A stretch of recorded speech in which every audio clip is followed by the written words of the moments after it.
Hello दोस्तों, स्वागत है आपका हमारे YouTube channel DSR study point में।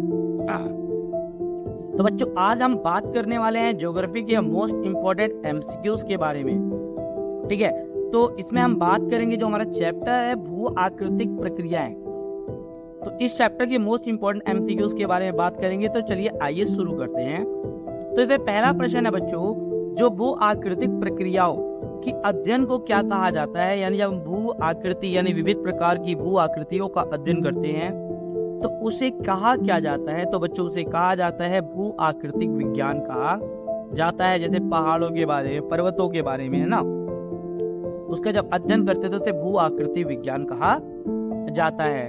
नेक्स्ट बच्चों प्रश्न है कि जो भू आकृतिक प्रक्रियाओं का मुख्य कार्य क्या होता है। जैसे ऑप्शन है भूमि के स्वरूप में बदलाव लाना, जलवायु में परिवर्तन लाना, वनस्पति का उगना या समुद्री जीवों को प्रभावित करना। तो बच्चों, इसका मुख्य प्रभाव क्या है, यानी भूमि के स्वरूप में क्या आना, परिवर्तन आना। जो भूमि है, जमीन है, जमीन के आकार में क्या करना, परिवर्तन आना ही भू आकृतिक प्रक्रिया कहलाती है। नेक्स्ट प्रश्न की बात करते हैं बच्चों। नेक्स्ट हमारा प्रश्न है कि निम्नलिखित में से कौन सी प्रक्रिया, यानी निम्नलिखित में से वह कौन सी प्रक्रिया है जो अंतर्जात प्रक्रियाओं का उदाहरण नहीं है।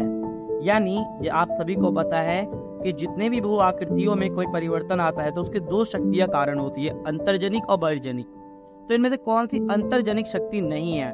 जैसे भूकंप एक अंतर्जनिक प्रक्रिया, ज्वालामुखी का बनना, ठीक है, या ज्वालामुखी आपसे होता है पृथ्वी के आंतरिक भाग से लावा आता है। हिमनद का अपक्षय यानी बर्फ का टूटना फूटना, और पर्वतों का निर्माण। तो बच्चों, हिमनद का अपक्षय होना ही क्या कहलाता है, ये बाह्य कारक है। कौन सा कारक है बच्चों, बहिर्जनित बल है। चलो नेक्स्ट प्रश्न की बात करते हैं। नेक्स्ट हमारा प्रश्न है बच्चों कि अपक्षय किसे कहते हैं। तो क्या होता है, जैसे ऑप्शन है भूमि का नष्ट होना, बी ऑप्शन है चट्टानों का टूटना, सी ऑप्शन है जल का परिवहन, और डी ऑप्शन है वनों का नष्ट होना। तो बच्चों, क्या होता है, आप सभी को पता है, चट्टानों का टूटना फूटना क्या कहलाता है, अपक्षय कहलाता है। नेक्स्ट प्रश्न की ओर चलते हैं बच्चों। नेक्स्ट हमारा जो प्रश्न है कि चट्टानों की जो यांत्रिक टूट फूट किस कारण से होती है। जो चट्टानें होती हैं वो किन कारणों से टूटती फूटती हैं, भौतिक अपक्षय के कारण, रासायनिक अपक्षय के कारण, जैविक अपक्षय के कारण, या तल छटीकरण। तो आप सभी को पता है इसका मुख्य कारण क्या होता है, भौतिक अपक्षय। क्या होता है बच्चों, भौतिक अपक्षय इसका सबसे अच्छा उदाहरण है। ठीक है, जैसे क्या होता है कि हवाओं के कारण भी चट्टानें टूटने फूटने लग जाती हैं, है ना, नदियों के कारण भी चट्टानें टूटने फूटने लग जाती है। तो ये भौतिक अपक्षय का उदाहरण है। नेक्स्ट प्रश्न है बच्चों कि जो भूस्खलन किस प्रकार की प्रक्रिया है। क्या है बच्चों, भूस्खलन किस प्रकार की प्रक्रिया है, अपक्षय है, कटाव है, परिवहन है, या द्रव्यमान अपक्षय है। तो बच्चों, वो कौन सा है, द्रव्यमान अपक्षय है, यानी डी ऑप्शन इसका बिल्कुल राइट हो जाएगा। डी ऑप्शन इसका बिल्कुल करेक्ट हो जाएगा। नेक्स्ट प्रश्न की ओर चलते हैं। ज्वालामुखी किस प्रकार की भू आकृतिक प्रक्रिया है, यानी ज्वालामुखी का बनना किस प्रकार की भू आकृतिक प्रक्रिया है, बाह्य जनित है, अंतर्जनित है, रासायनिक है, या जैविक है। तो ये अंतर्जनित है। अभी हमने पढ़ा ना कि क्या है बच्चों, अंतर्जनित बल के कारण क्या होता है, ज्वालामुखी का बनना होता है। नेक्स्ट प्रश्न की बात करते हैं। नेक्स्ट प्रश्न है बच्चों कि कौन सी प्रक्रिया चट्टानों को रासायनिक रूप से क्या करती है, तोड़ती फोड़ती या विखंडित करती है। वो कौन सी प्रक्रिया है। ऑप्शन है भौतिक है, या कौन सी है बच्चों, रासायनिक अपक्षय है, जैविक अपक्षय है, या तलछटीकरण है। तो आप सभी को पता है रासायनिक रूप से, ठीक है, चट्टानों को तोड़ना क्या कहलाता है, रासायनिक अपक्षय कहलाता है। जैसे कि लोहे में जंग लगना एक रासायनिक अपक्षय का उदाहरण है। चलो नेक्स्ट प्रश्न की ओर बात करते हैं। नेक्स्ट हमारा प्रश्न है बच्चों कि निम्नलिखित में से कौन सा कारक अपक्षय को प्रभावित नहीं करता है। वह कौन सा कारक है जो अपक्षय को प्रभावित नहीं करता, जलवायु, ऊंचाई, समय, और ज्वार भाटा। तो बच्चों, मेरे ख्याल से तो इसका आंसर ज्वार भाटा होना चाहिए। ज्वार भाटा जो होता है वो नहीं करता है प्रभावित। इसका डी ऑप्शन बिल्कुल राइट हो जाएगा। नेक्स्ट प्रश्न की बात है, हिमनद जो होता है यानी बर्फ होती है, हिमनद कटाव का प्रमुख रूप क्या है। यानी बर्फ का जो कटाव वटाव होता है तो उसका मुख्य कारण क्या है, जलधारा, वायु, हिमनद, या पृथ्वी में कंपन होना। तो कॉमन सी बात है इसका, तो हिमनद ही इसका उत्तर होगा जब हिमनद से है तो इसका सी ऑप्शन बिल्कुल करेक्ट हो जाएगा। नेक्स्ट प्रश्न की ओर बात करते हैं। नेक्स्ट हमारा प्रश्न है बच्चों कि बाह्य प्रक्रिया में कौन सा तत्व नहीं आता है, यानी बाह्य प्रक्रिया में जल, वायु, तापमान, ज्वालामुखी विस्फोट, तो ज्वालामुखी विस्फोट नहीं आता। ठीक है, जल भी आता है, वायु भी आता है, तापमान भी आता है, लेकिन ज्वालामुखी का विस्फोट होना बाह्य प्रक्रिया में नहीं आता। नेक्स्ट प्रश्न की बात करते हैं बच्चों। नेक्स्ट हमारा जो प्रश्न है कि कौन सी प्रक्रिया पवन द्वारा होती है, जैसे कि अपर्दन, अपक्षय, संरक्षण या अवसादन। तो आप सभी तो पवन द्वारा कौन सा होता है, यानी अपर्दन की क्रिया होती है। इसका एक ऑप्शन बिल्कुल राइट हो जाएगा बच्चों।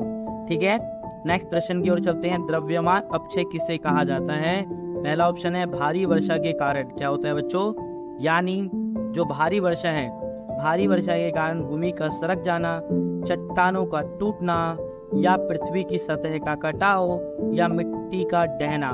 तो आप सभी को पता है कि द्रव्यमान अपक्षय क्या होता है, जिसके कारण भारी वर्षा के कारण क्या होता है, चट्टानें घुल जाती हैं, या मतलब जो चूना की चट्टानें घुल जाती है ना, तो ये अपक्षय हो जाता है। इसे ही क्या हम कहते हैं, द्रव्यमान अपक्षय कहा जाता है। नेक्स्ट प्रश्न की बात करते हैं बच्चों। नेक्स्ट हमारा जो प्रश्न है कि कौन सा कारक भू आकृतिक प्रक्रियाओं का सबसे अधिक प्रभावित करता है, वह कौन सा कारक है? ऑप्शन है जलवायु, दूसरा ऑप्शन है वनस्पति, तीसरा ऑप्शन है समुद्र, और डी ऑप्शन है पर्वत। तो कौन सा ऑप्शन है, तो कौन सा भू आकृतिक प्रक्रियाओं को सबसे अधिक प्रभावित करता है? तो वो है बच्चों जलवायु। ठीक है, नेक्स्ट प्रश्न की ओर चलते हैं। नेक्स्ट हमारा जो प्रश्न है बच्चों कि निम्नलिखित में से कौन सा अपर्दन का परिणाम नहीं है, रिजल्ट नहीं है, जैसे कि वैली, घाटी, डेल्टा, धारा। तो ये धारा थोड़ा ना होता निर्माण। ठीक है, वैली का निर्माण होता है, घाटी का होता है, डेल्टा का होता है, लेकिन धारा का निर्माण नहीं होता। डी ऑप्शन इसका बिल्कुल गलत है। नेक्स्ट प्रश्न की ओर चलते हैं बच्चों। नेक्स्ट हमारा प्रश्न है कि बर्फ द्वारा कटाव से बनने वाली आकृति कौन सी है?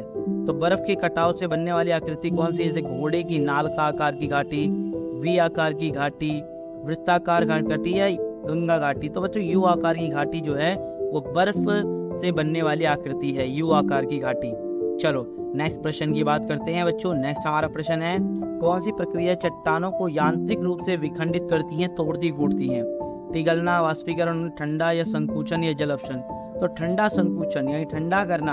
आप लोगों को वीडियो में मैंने बता भी रखा है, कई बार क्या होती है कि पहाड़ी क्षेत्रों में जो वर्षा होती है, तो वर्षा के कारण क्या होता है, चट्टानों के मध्य में क्या होता है, पानी जम जाता है। और जब क्या होता है ठंडियों में क्या होता है, ये पानी ठंडा हो जाता है और इसका क्या होता है, घनत्व बढ़ जाता है, हार्ड हो जाता है, कठोर हो जाता है। ठीक है, और फिर क्या होता है, जब ये पानी जब बर्फ है ये गल जाती है तो क्या हो जाता है, सिकुड़ने लग जाता है। तो चट्टानों का बार बार सिकुड़ना या फैलने के कारण क्या होता है, चट्टानें टूटने फूटने लग जाती हैं, जिसे ठंडा संकुचन कहा जाता है। चलो नेक्स्ट प्रश्न की बात करते हैं। नेक्स्ट प्रश्न है मिट्टी के निर्माण। क्या है बच्चों, मिट्टी के निर्माण की मुख्य भूमिका क्या निभाती है?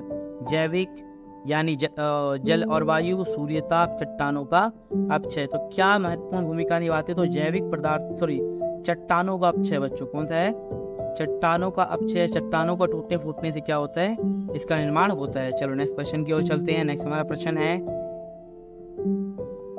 कि चट्टानों का विखंडित या टूटने के कारण कौन सी प्रक्रिया होती है? कटाव, अवसादन, अपक्षय, या अपर्दन। तो मैंने आपको बताया था कि जब चट्टानें टूटने फूटने लग जाते हैं, विखंडन होने लग जाता है, तो उसे अपक्षय कहा जाता है। तो अपक्षय इसका सही उत्तर है। नेक्स्ट प्रश्न की बात करते हैं। नेक्स्ट हमारा जो प्रश्न है बच्चों कि कौन सी प्रक्रिया पहाड़ी क्षेत्रों में काफी बड़े स्तर पर होती है? ठीक है, तो कौन सी प्रक्रिया होती है बच्चों जो पहाड़ी क्षेत्रों में होता है? तो मैंने अभी आपको बताया था, द्रव्यमान अपक्षय होता है। इसमें चट्टानें क्या होती है, जैसे वर्षा के पानी के कारण चट्टानें क्या होती हैं, टूटने फूटने लग जाती हैं। ठीक है, चलो नेक्स्ट प्रश्न की बात करते हैं। नेक्स्ट हमारा जो प्रश्न है कि कौन सी नदी कटाव की आकृति नहीं करती? ठीक, कटाव जैसे वी आकार की घाटी, जलप्रपात, डेल्टा, या ग्लेशियर घाट। तो कौन सी नदी है जो कटाव नहीं करती है? तो कौन सी है बच्चों? तो ये ग्लेशियर घाटी जो होती है ये कटाव नहीं करती है। डी ऑप्शन इसका बिल्कुल ठीक हो जाएगा। नेक्स्ट प्रश्न की बात करते हैं। नेक्स्ट हमारा जो प्रश्न है कि नदियों द्वारा बनाई गई आकृतियों में कौन सी शामिल नहीं है? ऑप्शन है जैसे जलप्रपात होता है, गार्ज होता है, डेल्टा होता है, लेकिन मीजा थोड़ी ना होता है, मीजा नहीं होता। ठीक है बच्चों, नेक्स्ट प्रश्न की बात करते हैं। कटाव से बनने वाले भू आकृति क्या कहलाती है? यानी मिट्टी के जो कटाव, चट्टानों कटाव से बनने वाली भू आकृति क्या बनाती है? घाटी, पठार, पर्वत, या मरुस्थल। तो घाटी का निर्माण करती है। ठीक है बच्चों, घाटियों का निर्माण होता है। नेक्स्ट प्रश्न है बच्चों कि जो ग्लेशियर के चलने से बनने वाली आकृति क्या कहलाती है? तो ग्लेशियर के चलने से मोरेन कहलाती है, मोरेन। ठीक है, इसका मोरेन बिल्कुल सही उत्तर हो जाएगा। ठीक है, नेक्स्ट प्रश्न है बच्चों कि नेक्स्ट क्वेश्चन है कि अपक्षय और कटाव में क्या अंतर होता है। ऑप्शन है अपक्षय में चट्टानों का टूटना, फूटना और कटाव में मिट्टी से हटती है। दूसरा है दोनों प्रक्रिया एक जैसी है, कटाव चट्टानों का विखंडित होना, अपक्षय क्या होता है मिट्टी का हटना। या अपक्षय में चट्टानों का विखंडन होना और कटाव में मिट्टी और चट्टानों का हटना।